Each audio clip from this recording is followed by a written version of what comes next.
Now today we are going to talk about thiazide diuretics or thiazide related diuretics or thiazide like diuretics. Thiazides are also called as benzothiazides. They are also called as the benzothiazides. So these thiazides are the medium efficacy diuretics. They are called as the medium efficacy. Loop diuretics are called as the highly efficacious. These loop diuretics are having high efficacy to excrete sodium from the body. These medium efficacy diuretics like thiazides, they have medium efficacy to excrete sodium from the body. They will excrete sodium but at a less concentration as compared to the loop diuretics. So they are medium efficacy diuretics. What is the mechanism of action? Mechanism of action, they inhibit the sodium chloride symporter. They inhibit the sodium chloride symporter in the early distal tubule. What is the site of action? Early distal tubule. What they inhibit? Sodium chloride symporter. Sodium chloride symporter they inhibit, and that's why there is increase in the sodium and chloride excretion. Because of that, the inhibition of the sodium chloride symport. There is inhibition of sodium chloride symport at which part? In the early distal tubule, and that's why there is increased sodium or chloride excretion. Okay, so there is increased delivery of sodium into the late distal tubule. Increased delivery of sodium into the late distal tubule, so that there is an increased exchange of sodium and potassium. So there is a loss of potassium.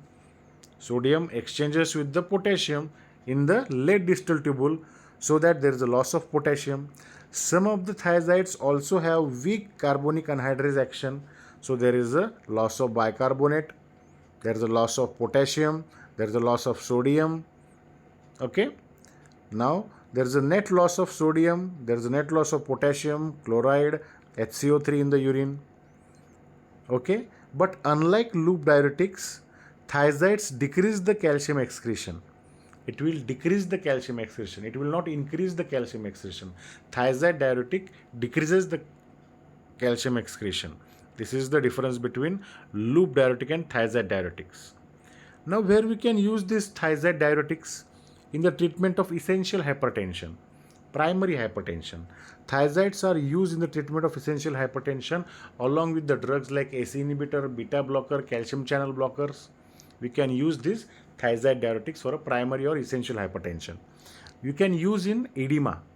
Thiazides are used in combination with the loop diuretics in case of severe congestive cardiac failure or in case of any edema, whether it is renal edema, whether it is hepatic edema, or whether it is cardiac edema. In that cases, you can also use thiazide diuretics. Then hypercalciuria.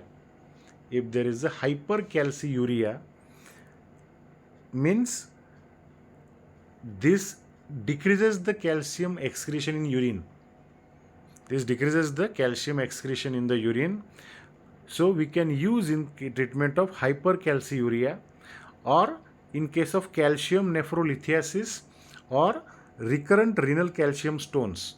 If there is a recurrent renal calcium stones, so we can use this thiazide diuretics because they reduces the urinary excretion of calcium. Basically, it causes hypercalcemia. Basically, it causes hypercalcemia. Now, what are the adverse effects of the thiazide diuretics? Adverse effects. Thiazide causes electrolyte imbalance. It causes electrolyte imbalance, which includes the hypokalemia. Hence, it combines with the ACE inhibitor. You can combine this thiazide diuretic along with ACE inhibitor for the treatment of essential hypertension, for the treatment of primary hypertension. Then other electrolyte imbalances like it causes hyponatremia, hypomagnesemia, but not hypocalcemia. It causes hypercalcemia. Hypercalcemia because of thiazide diuretics, and that's why it is used in the recurrent renal stones, recurrent renal calcium stone. Hypokalemia is more common with thiazides than loop diuretics because of their longer duration of action. Because of the longer duration of action, it causes hypokalemia. Hypercalcemia is due to decreased urinary excretion of calcium. Okay. Now the metabolic disturbances are similar. It causes hyperglycemia, hyperlipidemia and hyperuricemia, same like the loop diuretics. Same like the loop diuretics. Then these thiazide diuretics, they can cause impotence or loss of libido. They causes impotence or loss of libido, and that's why thiazides are not preferred. They are not preferred in antihypertensives in young male. And impotence or loss of libido because of volume depletion. It thought to be responsible because of volume depletion. It causes impotence or loss of libido. So thiazides among antihypertensives, they are likely to cause the impotence. Other side effects like skin rash, photosensitivity, GI disturbance like nausea, vomiting, diarrhea can also occur. Diuretics should be avoided in pregnancy as they reduce the placental perfusion. What they do? They reduce the placental perfusion by decreasing blood volume, which can lead to the fetal death. So that's all for today about thiazide diuretics.